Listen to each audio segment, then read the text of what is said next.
வணக்கம் தமிழா. இன்றைக்கி நம்ம 11th ஹிஸ்ட்ரி யூனிட் 1ல் இருக்கிற early India from the beginning to the Indus civilisation இந்த லெசனோட பார்ட் 3 வீடியோ தான் பார்க்க போகிறோம். ஆல்ரெடி பார்ட் 1 வீடியோவில் prehistoric India palaeolithic culture பற்றி பார்த்துருந்தோம். அதில் 3 டிவிஷன் இருக்குது, அதெல்லாம் பார்த்துருந்தோம். பார்ட் 2 வீடியோவும் பார்த்துருப்போம். பார்க்காதவங்க அதை போய் பார்த்துருங்க. இந்த வீடியோ முடிஞ்சக்கப்புறம் கூட போய் பாருங்கள். ஸோ இந்த பார்ட் 2ல் பார்த்தீங்கன்னா மீசோலித்திக் பார்த்துருந்தோம், நியோலித்திக்கில் பாதி பார்த்துருந்தோம். சரிங்களா? ஸோ இந்த பார்ட் 3ல் பார்த்தீங்கன்னா நியோலித்திக்கும் அடுத்து முக்கியமானது ரொம்ப ரொம்ப ரொம்ப முக்கியமான இண்டஸ் சிவிலைசேஷன். அது கண்டிப்பாக அந்த லெசனில் கொஷின் இல்லாமல் எந்த எக்ஸாமும் இருக்காது. ஸோ இண்டஸ் சிவிலைசேஷன் இந்த பார்ட்லேயே பார்த்துடலாம். பாதி அடுத்த பாட்டு முடிஞ்சால் அடுத்த பாட்டு எடுப்போம், இல்லை இதே பாட்டில் முடிக்க பார்த்துடலாம். ஓகேங்களா? ஸோ மீசோலித்திக் பார்த்துட்டோம். ஸோ இம்பார்ட்டன்ட் ஆனதெல்லாம் நான் அண்டர்லைன் பண்ணியிருப்பேன். ஸோ போய் நம்ம சேனலை மறக்காமல் சப்ஸ்கிரைப் பண்ணிக்கோங்க.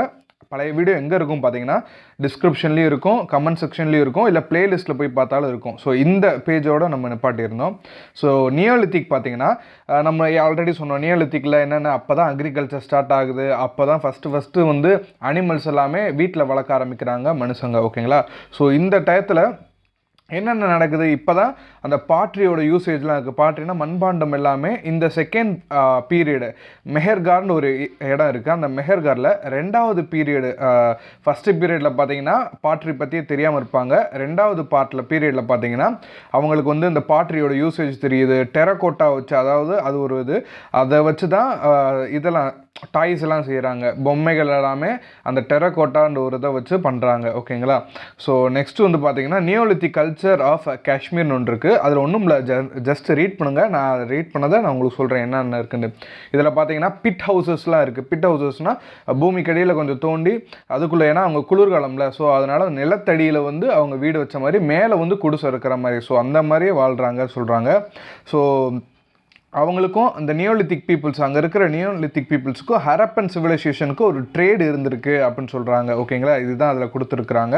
நெக்ஸ்ட் அவங்க ஒரு டூல் யூஸ் பண்ணுறாங்க, அவுல்ஸ். ஓகேங்களா? அந்த டூல் யூஸ் பண்ணுறாங்க. எதுக்காகனா ஸ்கின்ஸ் ஸ்டிச், அந்த க்ளோத்ஸ் எல்லாமே ஸ்டிச் பண்ணுறதுக்காக. அப்புறம் ஸ்க்ராப்பர்ஸ், ஆல்ரெடி நம்ம சொல்லிட்டோம், ஸ்க்ராப்பர்ஸ் ஒரு டூலு. அதை எதுக்குன்னா ஸ்கின்னு, அந்த அனிமல் ஸ்கின்னில் ஒர்க் பண்ணுறதுக்காக அந்த ஸ்க்ராப்பர்ஸ்லாம் யூஸ் பண்ணுவாங்க. ஓகேங்களா? இதுதான் அதில் சொல்லியிருந்தாங்க.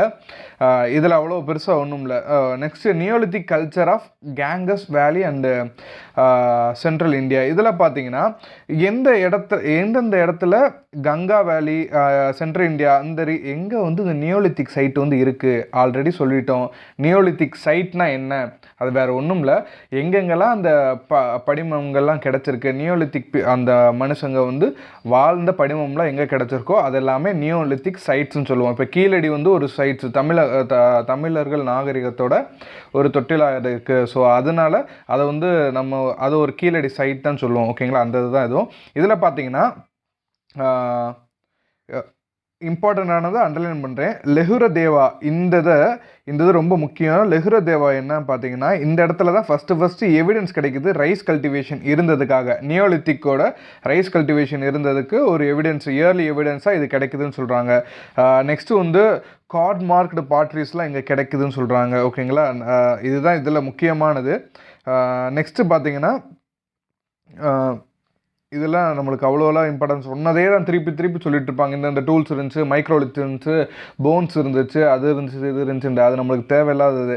எது முக்கியம், இந்தந்த கேட்டில்ஸ் ஸ்பெசிஃபிக்காக வளர்த்துருக்காங்க அப்படின்னா நம்ம பார்த்துக்கலாம். எல்லாத்துலேயுமே இந்த ஷீப்பு, கோட்டு, கேட்டில்ஸு இது 3 காமனாக இருக்கும். ஓகேங்களா? இங்கே ஆல்ரெடி அதெல்லாம் நம்ம ஏற்கனவே பார்த்துட்டோம், அதனால தான் நான் அடுத்தடுத்து போயிட்டுருக்கேன். Neolithic culture of eastern India பார்த்தீங்கன்னா, ஈஸ்டர்ன் இந்தியாவில் பீகார், வெஸ்ட் பெங்கால், அங்கே நம்மளுக்கு இந்த நியோலித்திக் சைட்ஸ் இருக்குது. ஈஸ்டர்ன் நம்மளுக்கு தெரியும், இந்தியாவோட ஈஸ்ட் சைடில் இருக்கிறது ஈஸ்டர்ன் இந்தியா. ஸோ அங்கே பீகார், வெஸ்ட் பெங்கால், அங்கெல்லாம் நியோலித்திக் சைட்ஸ் இருக்குன்னு சொல்கிறாங்க. நெக்ஸ்ட்டு பார்த்தீங்கன்னா neolithic culture of south India. South இந்தியாவில் நியோலித்திக் கல்ச்சர் எங்கெங்கெல்லாம் இருக்குது பார்த்தீங்கன்னா ஆந்திர பிரதேஷ், கர்நாடகா, அப்புறம் தமிழ்நாடுல நார்த் வெஸ்டர்ன் பார்ட்டில் மட்டும் இந்த நியோலித்திக் கல்ச்சர் இருந்ததுக்குரிய இதெல்லாம் கிடைக்குது சொல்கிறாங்க. ஓகேங்களா? நெக்ஸ்ட்டு பார்த்தீங்கன்னா எந்தெந்த சைட்ஸ் ரிவர் வேலிஸ் கிட்ட பார்த்தீங்கன்னா கோதாவரி, கிருஷ்ணா, பேனாறு, துங்கபத்ரா, காவேரி, ஸோ இந்த மாதிரி ரீஜன் எல்லா இடத்துலையுமே நம்ம நியோலித்திக் சைட்ஸ் இருக்குன்னு சொல்கிறாங்க. ஓகேங்களா? இது கொஞ்சம் ஃபாஸ்ட்டாக போகிற மாதிரி இருக்கும், ஏன்னா அது முக்கியமான கண்டென்ட்டு கம்மி தான். ஓகேங்களா. நெக்ஸ்ட்டு பார்த்தீங்கன்னா neolithic culture of north eastern India. Already நம்ம பார்த்துருக்கோம் பார்ட் 2 வீடியோவில் என்ன சொன்னேன், நியோலித்திக் கல்ச்சர் வந்து நார்த் வெஸ்டர்ன் சைடு, அதாவது பாகிஸ்தான் சைடு, இந்தியா சைடுலாம் பார்த்தீங்கன்னா ரொம்ப வேகமாகவே வந்துருச்சு. ஆனால் நார்த் ஈஸ்டர்ன் சைடு பார்த்தீங்கன்னா இந்த பீகார், அசாம் இந்த சைடெலாம் கொஞ்சம் லேட்டாக தான் வந்துச்சு. அதுதான் அதில் சொல்கிறாங்க, டிலேடாக வந்துச்சு. அங்கே வந்தது அவங்க என்ன அங்கே என்னென்ன ஏரியா சொல்லியிருக்காங்க, அசாமு, அருணாச்சல் பிரதேஷ், நாகாலாந்து, மேகாலயா இந்த மாதிரி ரீஜன் தான் அந்த நார்த் ஈஸ்டர்ன் சைடு. இங்கே பார்த்தீங்கன்னா ஷிஃப்டிங் கல்டிவேஷன் வந்து ஃபாலோ பண்ணியிருக்காங்க. Cultivation of yams and tarot வந்து அங்கே கல்டிவேட் பண்ணியிருக்காங்க. நெக்ஸ்ட்டு இங்கே பார்த்தீங்கன்னா ஆஸ்ட்ரோ அசியாட்டிக் லாங்குவேஜஸ் வந்து அங்கே இருந்திருக்கு, அந்த ஈஸ்டர்ன் சைடு இருந்திருக்குன்னு சொல்கிறாங்க. ஓகேங்களா. நெக்ஸ்ட்டு போவோம், இது முடிஞ்சு அடுத்து வந்து இண்டஸ் சிவிலைசேஷன் போயிடலாம். இண்டஸ் சிவிலைசேஷன் தான் ரொம்ப முக்கியமானதுப்பா. ஸோ இதை மறக்காமல் இந்த சேனலை சப்ஸ்கிரைப் பண்ணிவிட்டு இந்த வீடியோ ஃபுல்லாக பாருங்கள். இந்த வீடியோ முடிஞ்ச அளவுக்கு எடுக்க பார்க்குறேன், இல்லைனா அடுத்த பார்ட் வரும், அதில் புக் பேக்கும் சேர்த்து முடிச்சுருவோம். ஸோ இண்டஸ் சிவிலைசேஷன் பார்த்தீங்கன்னா first phase of urbanisation in India. Urbanisation என்னது, நகரமயமாதல். அந்த ஃபஸ்ட்டு இந்த நகரமாக இருக்கிற ஒரு சிவிலைசேஷன் பார்த்தீங்கன்னா இண்டஸ் சிவிலைசேஷன் தான் இந்தியாவில். ஓகேங்களா. செகண்ட் ஃபேஸ் பார்த்தீங்கன்னா நம்ம கீழடி, அரிக்கமேடு, ஸோ இது எல்லாமே செகண்ட் ஃபேஸ் சொல்லுவாங்க, அது லாஸ்ட்டாக பார்க்கலாம். நெக்ஸ்ட்டு பார்த்தீங்கன்னா இந்த நோமன்க்ளேச்சர், ஃபேஸஸ் அண்ட் க்ரோனாலஜி. இதில் பார்த்தீங்கன்னா இந்த சிவிலைசேஷன் பார்த்தீங்கன்னா எந்த சைடு இருக்குது, நார்த் வெஸ்டர்ன் பார்ட் ஆஃப் இந்தியாவும் பாகிஸ்தானும் ஷேர் பண்ணிக்கிறது தான் இந்த இண்டஸ் சிவிலைசேஷன். ஓகேங்களா. இந்த இண்டஸ் சிவிலைசேஷனுக்கு நம்ம ஹராப்பன் சிவிலைசேஷன் ஒரு பேர் சொல்கிறோம். ஏன்னா ஃபஸ்ட்டு இண்டஸ் சிவிலைசேஷனில் கண்டுபிடிக்கப்பட்ட இடம் ஹராப்பன். ஸோ அதனால் ஹராப்பன் சிவிலைசேஷன் சொல்லலாம்னு சொல்கிறாங்க. ஓகேங்களா. நெக்ஸ்ட் இந்த சிவிலைசேஷன் பார்த்தீங்கன்னா எங்கே இதாகுது, ஸ்டார்ட் ஆகுது, yearly Harappan, mature Harappan, late Harappan 3 டிவிஷனாக நம்ம கொடுக்கலாம்னு சொல்கிறாங்க. இயர்லி ஹராப்பன்னா எந்த காலகட்டம் பார்த்தீங்கன்னா 3000 to 2600 BCE. Mature Harappan face பார்த்தீங்கன்னா 2600 to 1900. நெக்ஸ்ட்டு 1900 to 1700 வந்து லேட் ஹராப்பன் ஃபேஸ். இதெல்லாமே கண்டிப்பாக நீங்கள் தெரிஞ்சுக்கிற வேண்டிய அந்த காலகட்டம். ஓகேங்களா. நெக்ஸ்ட்டு ரொம்ப முக்கியமானது, இப்போ தான் ரொம்ப முக்கியமான டெப்த்தான டாப்பிக்கில் போகிறோம். இண்டஸ் வேலி பார்த்தீங்கன்னா ஹராப்பன் சைட் தான் ஃபஸ்ட்டு டிஸ்கவர் பண்ணியிருக்காங்க. அது யார் விசிட் பண்ணா பார்த்தீங்கன்னா சார்லஸ் மேசன். இவர் தான் போய் ஃபஸ்ட்டு விசிட் பண்ணியிருக்காரு. இவர் வந்து ஒரு சோல்ஜராக இருந்திருப்பார். நெக்ஸ்ட்டு எப்போ பார்த்தீங்கன்னா 1826. ஓகேங்களா. நெக்ஸ்ட்டு பார்த்தீங்கன்னா இந்த அம்ரின்றதை வந்து யார் ஃபஸ்ட்டு போயிருப்பாங்க, அலெக்சாண்டர் பர்ன்ஸு. எப்போனா 1831. ஓகேங்களா. இந்த காலகட்டத்தில் இப்போ பார்த்தீங்கன்னா என்ன நடக்குது பார்த்தீங்கன்னா, இந்த ஹராப்பா இருக்குல்ல, அந்த சைட் இருக்குல்ல, அந்த ஹராப்பன் சைட்டு, அங்கே பார்த்தீங்கன்னா ரயில்வே லைன் போட்டுட்ருக்காங்க. எங்கேருந்து எங்கே பார்த்தீங்கன்னா லாகூர் டு முல்டன். ஓகேங்களா. லாகூர் டு கராச்சி சொல்லுவாங்க, லாகூர் டு முல்டன். ஓகேங்களா. அதை ஞாபகம் வச்சுக்கோங்க. ரயில்வே லைன் போடுறதுனால அந்த சைட் வந்து ஒழுங்காக அங்கேருந்து செங்கல்லாம் எடுத்துகிட்டு உடச்சிக்கிருப்பாங்க, அங்கே பேர்ன்ட் பிரிக்ஸ்லாம் இருந்திருக்கும், அதெல்லாம் யூஸ் பண்ணி ரயில்வே ட்ராக்ஸ் போட்டிருப்பாங்க. ஸோ அது எவ்வளோ பழமை வாய்ந்தது தெரியாமல் அதை யூஸ் பண்ணிகிட்டு இருப்பாங்க. நெக்ஸ்ட்டு இது வந்து அலெக்சாண்டர் கன்னிங்கம் கிட்ட அவர் தான் ஃபஸ்ட்டு சர்வேயராக இருந்திருக்காரு. இதில் பார்த்தீங்கன்னா ஆர்கியாலஜிக்கல் சர்வே ஆஃப் இந்தியா வந்து ஸ்டார்ட் பண்ணுறாங்க. அதில் வந்து ஃபஸ்ட்டு சர்வேயராக இருந்தவர் அலெக்சாண்டர் கன்னிங்கம். இவர் வந்து பார்த்தீங்கன்னா இங்கே விசிட் பண்ணுறாரு. எந்தெந்த வருஷம் பார்த்தீங்கன்னா 1853, 1856, 1875. ஓகேங்களா. இந்தந்த டயத்தில் வந்து விசிட் பண்ணுறாரு.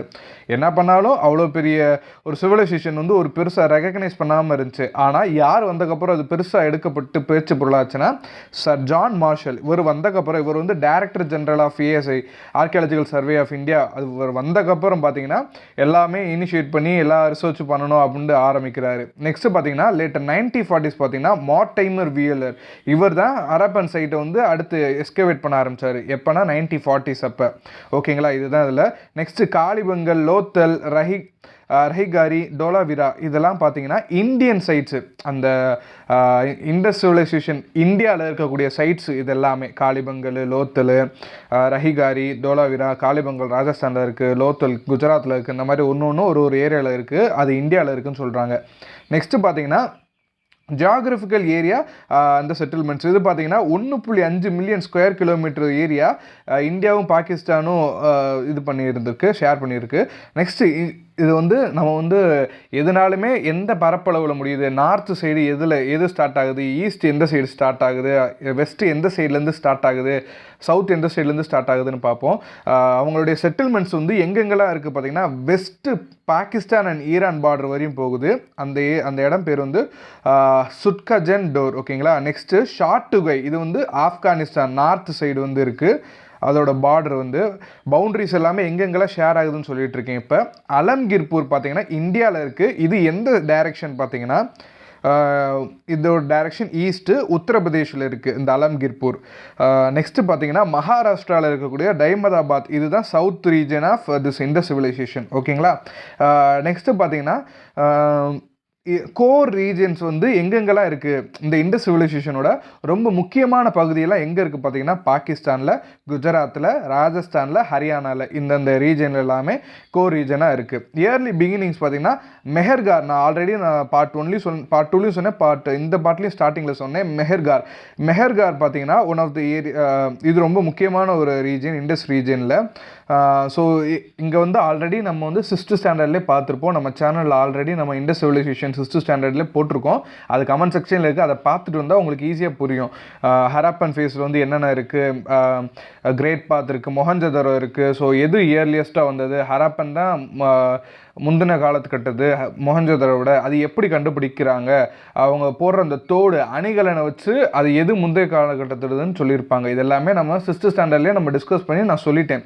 ஸோ அதை போய் பாருங்கள், அப்போ தான் ஈஸியாக உங்களுக்கு புரியும், ரெக்கலெக்ட் பண்ண மாதிரி இருக்கும். பிளான்டு டவுன்ஸ் பார்த்தீங்கன்னா ஹராப்பன் வந்து எங்கே இருக்குது, பஞ்சாப் பாகிஸ்தானில், மொஹஞ்சதரோவும் சிந்து பாகிஸ்தானில் இருக்குது, டோலாவிரா, லோத்தல், சுர்கோடா இதுவும் பார்த்தீங்கன்னா குஜராத்து இந்தியாவில் இருக்குது, காலிபங்கல் ராஜஸ்தானில் இருக்குது இந்தியாவில், ரஹிகாரி பார்த்திங்கன்னா ஹரியானாவில் இருக்குது, பனாவலி அண்ட் ரஹிகாரி பார்த்திங்கன்னா ஹரியானா இந்தியாவில் இருக்குது. ஸோ இதெல்லாமே ஹரப்பன் பீரியடில் இருக்கக்கூடிய மேஜரான சிட்டிஸு. ஓகேங்களா. நெக்ஸ்ட் இவங்க என்னென்னலாம் பண்ணியிருக்காங்க பார்த்தீங்கன்னா ட்ரைனேஜ் வந்து ப்ராப்பராக வந்து பேர்ன்ட் பிரிக்ஸ், அதாவது சுட்ட செங்கல்ல வச்சு கட்டியிருக்காங்க ட்ரைனேஜ் எல்லாமே. வீடு பார்த்திங்கன்னா மட் பிரிக்ஸ் வச்சு கட்டியிருக்காங்க. ஓகேங்களா. சூப்பராக யோசித்து அதுக்கேற்ற கட்டமைப்புலாம் வச்சு கட்டியிருப்பாங்க.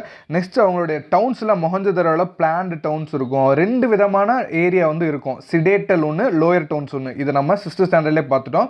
சிடேட்டல் ஒன்று, சிடேட்டல்னால் அங்கே தான் அரசாட்சி பண்ணுறவங்க எல்லாமே இருப்பாங்க. கொஞ்சம் உயர்த்தப்பட்ட ஒரு இடத்த தான் இந்த சிடேட்டல்னு சொல்லுவாங்க. அடுத்து லோயர் டவுன்ஸ் வந்து மக்கள், சாதாரண பொதுமக்கள் இருக்கக்கூடிய ஏரியா வந்து லோயர் டவுன்ஸ்னு சொல்லுவாங்க. அங்கே எல்லா வணிகம் அங்கிட்டு தான் நடந்துட்டு இருந்திருக்கு. ஓகேங்களா. இதுதான் அதில். இது நம்ம வந்து 6th ஸ்டாண்டர்ட்லேயே பார்த்தோம். பார்க்காதவங்க கீழே கமெண்ட் செக்ஷன்லேயே இருக்கும், இல்லைனா டிஸ்கிரிப்ஷனில் இருக்கும், போய் பாருங்கள். ஓகேங்களா. நெக்ஸ்ட்டு மெயினானது பார்த்தீங்கன்னா சிடேட்டலில் வந்து என்னென்ன இருந்திருக்கு, பப்ளிக் இருக்கிறதுக்குரிய இடம் இருந்திருக்கு, ஸ்ட்ரக்சர்ஸ்லாம் இருந்திருக்கு, பில்டிங்ஸ் இருந்திருக்கு, மொஹஞ்சதரோவில் வேர் ஹவுஸ் இருக்கக்கூடிய அடையாளம்லாம் இருந்திருக்கு. கிரேட் பாத்து, அதாவது ஸ்விம்மிங் பூல் மாதிரி ஒன்று இருந்திருக்கு. எங்கே மேலே மொஹஞ்சதரோவில் இந்த இதெல்லாம் சொல்கிறாங்க. ஜிப்சம் மோர்ட்டர் யூஸ் பண்ணி அந்த கிரேட் பாத்தை வந்து கட்டியிருப்பாங்க. தண்ணி வந்து லீக் ஆகாமல் இருக்கிறதுக்காக ஜிப்சம் மோர்ட்டர்லாம் யூஸ் பண்ணியிருப்பாங்க அப்படி சொல்லுவாங்க. ஓகேங்களா. நெக்ஸ்ட் பார்த்தீங்கன்னா சப்சிடன்ஸ் அண்ட் எக்கனாமிக் ப்ரொடக்ஷன் பார்த்தீங்கன்னா அவங்க வீட்டு, பார்லே, லென்டில்ஸு, சிக்பி அண்ட் சீசேம் இதெல்லாமே, மில்லட்ஸு இதெல்லாமே அவங்க கல்டிவேட் பண்ணியிருப்பாங்க. நெக்ஸ்ட்டு அவங்க வந்து டபுள் கிராப்பிங் சிஸ்டம் வந்து ஃபாலோ பண்ணியிருப்பாங்க. ஓகேங்களா. நெக்ஸ்ட்டு பார்த்தீங்கன்னா காலிபங்கலில் அவங்க ப்ளவுட் ஃபீல்டு, அதாவது விவசாயம் பண்ணதுக்குரிய தடங்கள்லாம் கிடைக்குது, நிலத்தை உழுது பண்ணியிருக்காங்க அப்படின்னுக்குரிய அடையாளம்லாம் காலிபங்கலில் கிடைக்குது. ஓகேங்களா. நெக்ஸ்ட்டு அனிமல் டொமஸ்டிகேஷன் பார்த்தீங்கன்னா இவங்க வந்து ஃபஸ்ட்டு டொமஸ்டிகேட் பண்ணது பார்த்தீங்கன்னா ஷீப்பு, கோட்டு, ஃபவுலு. ஓகேங்களா. ஆனால் அவங்களுக்கு என்னென்ன விலங்குகளை பற்றி நாலேஜ் இருக்குன்னு பார்த்தீங்கன்னா பஃபலோ, எருமை, பிக்கு, எலஃபென்ட். ஓகேங்களா. இதை பற்றிலாம் அவங்களுக்கு வந்து அந்த அறிவு இருந்திருக்கு அனிமல்ஸை பற்றி. நெக்ஸ்ட்டு அவங்களுடைய கேட்டில்ஸ் வந்து எப்படி சொல்லுவாங்கன்னா ஜெபூன்னு சொல்லுவாங்க. ஓகேங்களா. அவங்களுக்கு ஹார்ஸை குறித்து ஒரு நாலேஜும் இல்லை, ஹார்ஸ் குதிரையை குறித்து ஒரு பெருசாக அவங்களுக்கு தெரியலை. ஓகேங்களா. நெக்ஸ்ட்டு பார்த்தீங்கன்னா மெயினானதை மட்டும் நான் கொஞ்சம் ஃபாஸ்ட்டாக சொல்லிட்டு போயிட்டுருக்கேன். ஸோ மறக்காமல் நம்ம சேனலை சப்ஸ்கிரைப் பண்ணிக்கோங்க. அடுத்தடுத்த பாட்டில் அடுத்தடுத்த வீடியோ வந்துகிட்டே இருக்கும். ஸோ சப்ஸ்கிரைப் பண்ணிக்கோங்க. டிஎன்பிசி படிக்கிறவங்க ஃப்ரெண்ட்ஸுக்கும் ஷேர் பண்ணுங்கள். நெக்ஸ்ட்டு கிராஃப்ட் ப்ரொடக்ஷன் பார்த்தீங்கன்னா இவங்க வந்து பீட்ஸு, ஆர்னமெண்ட்ஸு இதெல்லாம் மேக் பண்ணியிருக்காங்கன்னா கர்னீலியனு, ஜாஸ்பர், கிறிஸ்டலு, ஸ்டியர்டைல், மெட்டல்ஸு, டெரகோட்டா, இந்த ஷெல்லு, கோல்டு இது எல்லாத்துலேயுமே அவங்க ஆர்னமெண்ட்ஸ், அதாவது அணிகலன்கள் வந்து இதிலெல்லாம் மேக் பண்ணியிருக்காங்க சொல்கிறாங்க. ஓகேங்களா. நெக்ஸ்ட்டு ரொம்ப முக்கியமானது இந்த பாக்ஸ் தான்ப்பா. இந்த பாக்ஸ் நீங்களே பார்த்துக்கோங்க.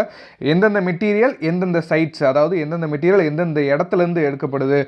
நம்மளுக்கு தெரியும் லோத்தல் வந்து கர்னீலியன் இருக்கும், காப்பர் வந்து ராஜஸ்தான், ஓமனு. ஸோ இதெல்லாமே பார்த்துக்கோங்க. ஜஸ்ட் நீங்கள் பார்த்துக்கோங்க. நான் ரீட் பண்ணுறதுக்கு நீங்கள் பார்த்தா உங்களுக்கு ஈஸியாக புரியும்.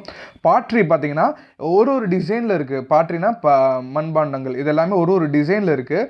ஸோ என்னென்ன இவங்க வந்து red slip and black painting தான் அந்த பாட்ரியில் மோஸ்ட்டாக யூஸ் பண்ணியிருக்காங்க. ஸ்டோரேஜ் ஜார்ஸ் யூஸ் பண்ணியிருக்காங்க, perforated jars, S shaped jars, plates, dishes, bowls இது எல்லாமே அவங்ககிட்ட இருந்திருக்குன்னு சொல்கிறாங்க. ஓகேங்களா. நெக்ஸ்ட்டு பார்த்தீங்கன்னா அந்த பாட்ரிஸில் வந்து டிசைன்ஸ்லாம் இருந்திருக்கு. என்னென்ன டிசைன் பார்த்தீங்கன்னா பைப்பல் லீவ்ஸோட டிசைனு, ஃபிஷ் ஷெல், அதாவது மீனோட அந்த ஷெல் இருக்குல்ல அதோட டிசைன்ஸு, சர்க்கிள்ஸ் இன்டர்செக்ட் ஆகிற மாதிரி ஒரு டிசைனு, ஜிக்ஸாக்கான லைன்ஸு, ஹரிசாண்டலு, ஃப்ளோரல் ஃபானல் பேட்டர்ன்ஸு இது எல்லாமே அந்த பாட்ரியில் மண்பாண்டத்தில் டிசைனாக வச்சுருக்காங்க. ஓகேங்களா. இவங்க வந்து பிரான்ஸ் ஏஜ் ஆல்ரெடி நம்ம சொல்லிட்டோம். இந்த சிவிலைசேஷன் வந்து பிரான்ஸ் ஏஜ் சிவிலைசேஷனு. இவங்க வந்து யூஸ் பண்ண அந்த சர்ட் பிளேட் பார்த்தீங்கன்னா எதனால் மேக் பண்ணதுன்னா ரோஹித் சர்ட்ஸ் அதனால் மேக் பண்ணப்பட்டது. ஓகேங்களா. கொஞ்சம் ஃபாஸ்ட்டாக போகிற மாதிரி இருக்கும். மேலே ப்ளே ஸ்பீடை வந்து கம்மி பண்ணி பாருங்கள், அப்போ தான் கொஞ்சம் உங்களுக்கு புரிகிற மாதிரி போகும். ஓகேங்களா. நெக்ஸ்ட் அவங்களுக்கு வந்து இரும்பை பற்றி ஒரு நாலேஜும் இல்லை, ஒரு ஐடியாவும் இல்லை. இரும்பை பற்றி நாலேஜ் இல்லை, குதிரையை பற்றியும் நாலேஜ் இல்லை. ஓகேங்களா. நெக்ஸ்ட்டு டெக்ஸ்டைல்ஸ் அண்ட் ஆர்னமெண்ட்ஸ் பார்த்தீங்கன்னா அவங்களுக்கு காட்டன் சில்க்ஸை பற்றி நல்ல நாலேஜ் இருக்குது, நல்லா அவங்களுக்கு அது யூசேஜ் அதெல்லாம் தெரியுது. டெரக்கோட்டா இமேஜஸ்லாம் பண்ணியிருக்காங்க. யாரோட இமேஜ்? உமனோட இமேஜ், ஆர்னமெண்ட்ஸ் வியர் பண்ணியிருக்க மாதிரி உமன் இமேஜெல்லாம் டெரக்கோட்டாவில் பண்ணியிருக்காங்க. மொஹஞ்சதாரோவில் பார்த்தீங்கன்னா டான்சிங் கேர்ள், அந்த டான்சிங் கேர்ள் சும்மா இல்லை, கையில் வந்து வளையல் இருக்கிற மாதிரி டான்சிங் கேர்ள் பண்ணியிருப்பாங்க.